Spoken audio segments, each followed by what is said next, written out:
A very good morning to all of you. We have been talking about Sigmund Freud and literature. Actually, Freud and literature is the topic. It is an essay by Leonard Trilling. And in the previous lecture on Thursday, we talked about certain contribution of Sigmund Freud to literature from Trilling's point of view. Trilling talks about the contribution of Freud to literature, and we can see the influence of psychology on his literary criticism.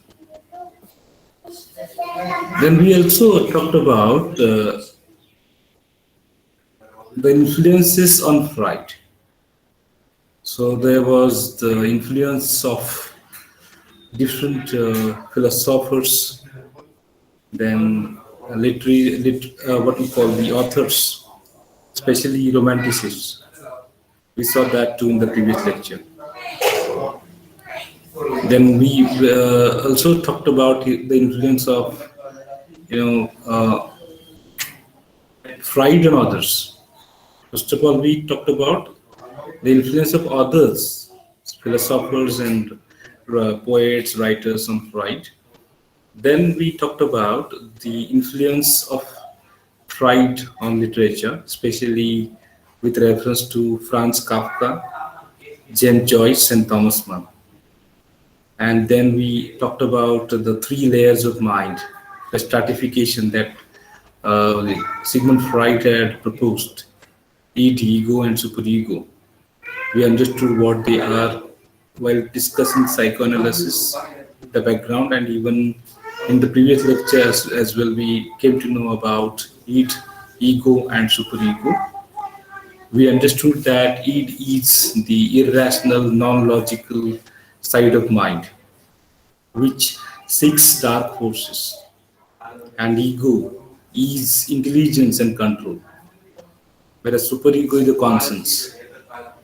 So he compares this with the Zuiderzee. It's a bay, a shallow bay of North Sea in Netherlands. Then we talked about Freud's contribution to literature. He considered art as one of the charms of life, and he shows his admiration for the writers. For him, art is substitute gratification. We came to know that too in the previous lecture. It is an illusion in contrast to reality. But this illusion makes art harmless and beneficent. Because it does not seek to be anything but an illusion. Further, for him, art is a kind of narcotic. He compares art with a kind of narcoticism, and he thinks that artist is in the same category in the neurotic. Okay, as the person, the person who gives drugs, artist is a kind of, the person who gives drugs in the form of literature. And we saw that the poet dreams being awake. The poet is a dreamer. His subject does not possess him, but he has dominion over it. I'm quickly repeating the things. The poet is in command of his fantasy, unlike the narcotic. The narcotic loses his control, but the poet is in command. The neurotic has very little command over it. The artist is not like the neurotic. That's what he says. He knows a way back from his fantasy. So that is the basic difference. Although he compares the artist with the neurotic, with the narcotic, still the basic difference between them is their control over themselves. So art can be considered as a therapeutic function. Art is a kind of therapy with releases mental tension. Further, it promotes the social sharing of highly valued emotional experience. We saw it. and it recalls men to their cultural ideals. So he talks about this therapeutic function of art, first of all, then social function, and then cultural function.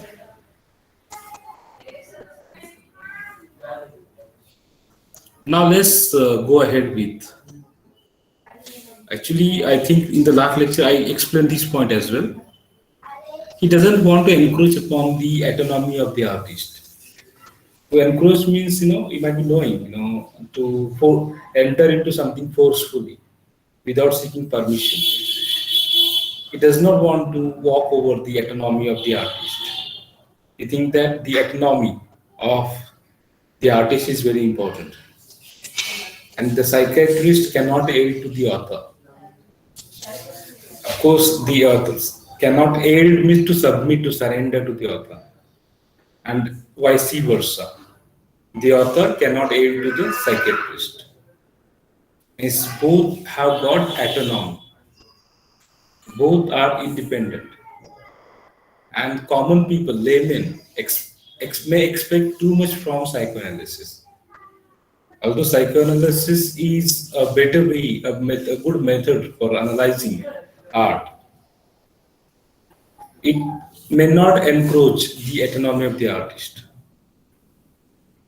So he reminds that psychoanalysis does not throw light on the two problems which bother him most. Firstly, it can do nothing towards elucidating the artistic gift. Means it can't talk about the author's gift, artistic gift, the talent, inborn talent. At the same time, it cannot explain the way in which the artist works. So these things are beyond the control of the psychiatrist.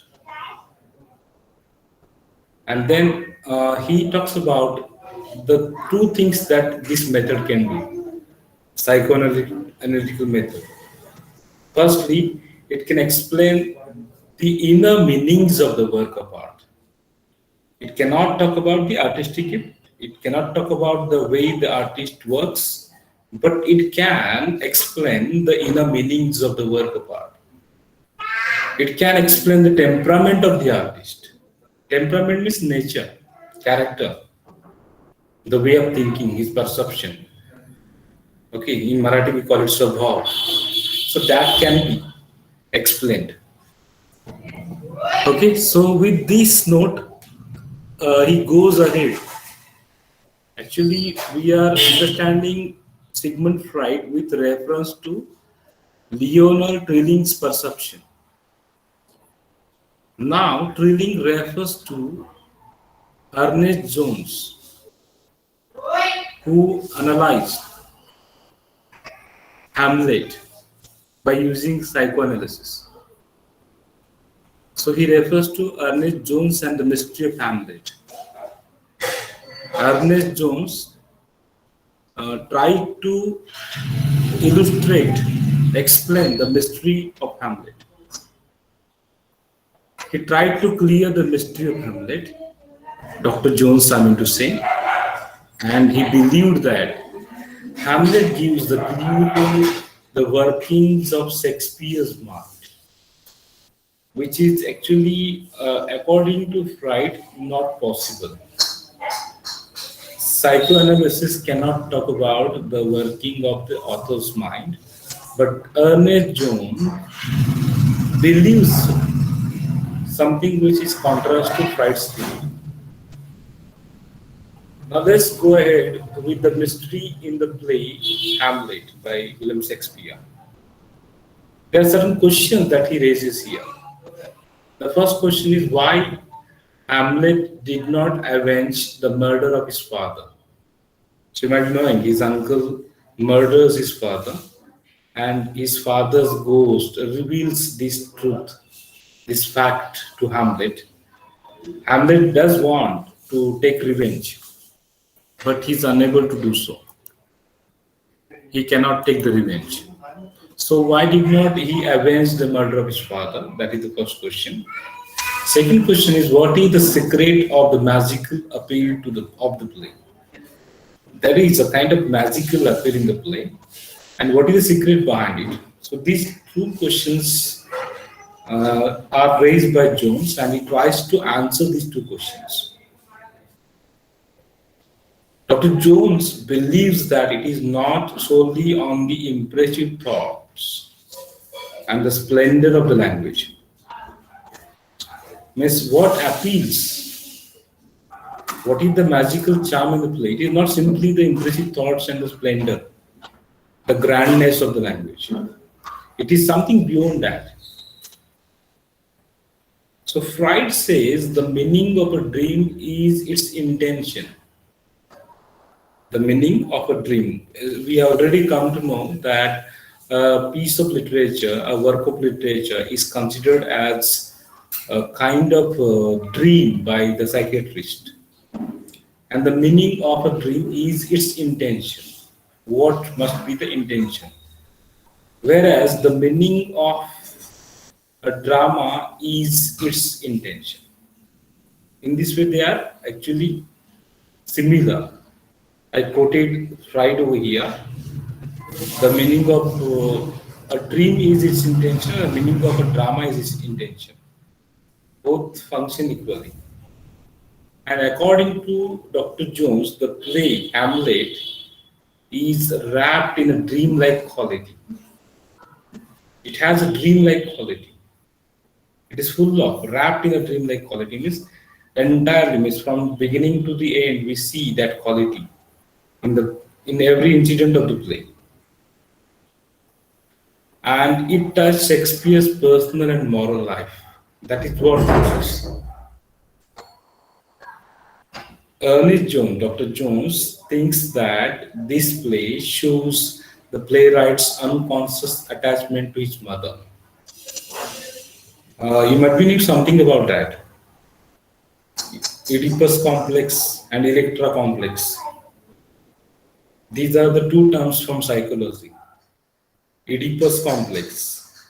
Oedipus was the Greek king, the Greek mythological character. Oedipus. Oedipus complex and then Electra complex. These are the two psychological terms introduced by Sigmund Freud in his psychoanalysis theory. By Oedipus complex, we understand that every child, male child, has a physical attraction towards or attachment towards his mother. That is Oedipus complex. Whereas Electra complex, a daughter has an attachment to her father. So this is a psychological thing, and Jones, by using Freud's theory, comes to the conclusion that Hamlet has a deep attachment to his mother, and he associates this attachment to Shakespeare. Shakespeare too has had an attachment to his mother. That's what he just observes. That is his opinion. Then now Trilling says, actually, after talking about Dr. Jones' assumptions, his observations, Lionel Trilling says, we have no quarrel with the assumptions of Jones. We do not have any problems. But he reminds us that there is no single meaning to any work of art. Although Mr. Jones or Dr. Jones assumes certain things, but there is no single meaning to any work of art. Trilling notes down that changes in the historical mood and changes in the personal mood change the meaning of a work of art. So there can be certain historical changes, and there can be changes in the personal mood. And both these changes can cause change in the meaning of a work of art. Now, if you study history, you must have realized that So there are certain people who object to the history. What we learned in the history may not be the truth for everyone. There are certain authors, with changing time, there are certain people who have a wrong or negative opinion about certain historical figures. I do not want to name those figures now, but those who read, those who are familiar with these things, they must have understood what am I referring to now. Means because of political interest, because of certain other interests, religious interest, people do not believe in the historical facts. So that is historical mode.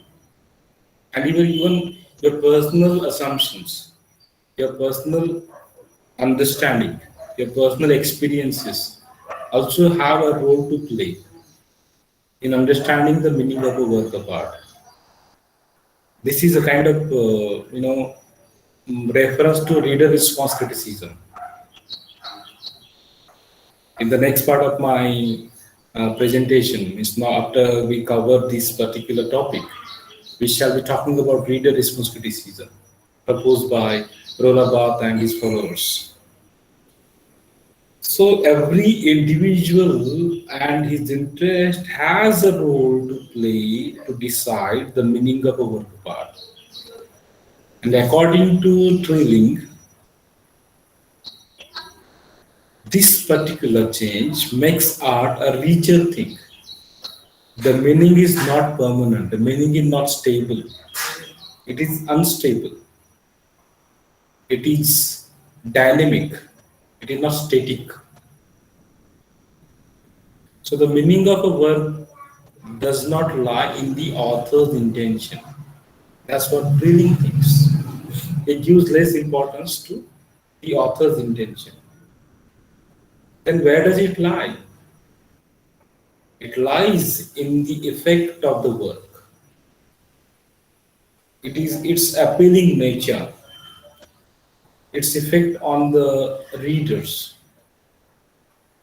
So, Trilling thinks that the audience partly determines the value of a work. Therefore, the mystery of Hamlet, explained by Ernest Jones, cannot be uniform. There cannot be a single response to this. It is not uniform as such. I hope you know the meaning of the term uniform.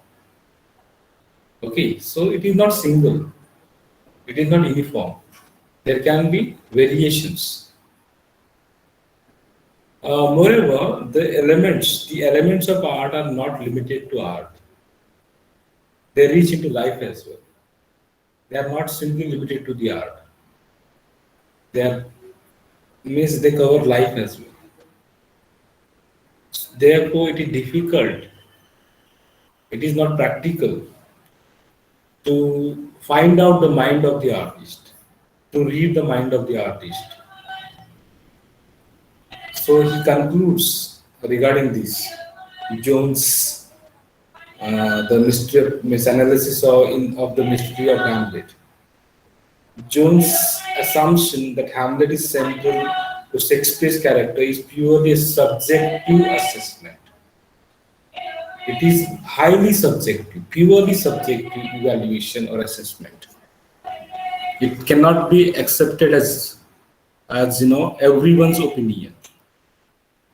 In the next part of my discussion, we shall be talking about the next play by William Shakespeare, Psychoanalysis and Henry IV.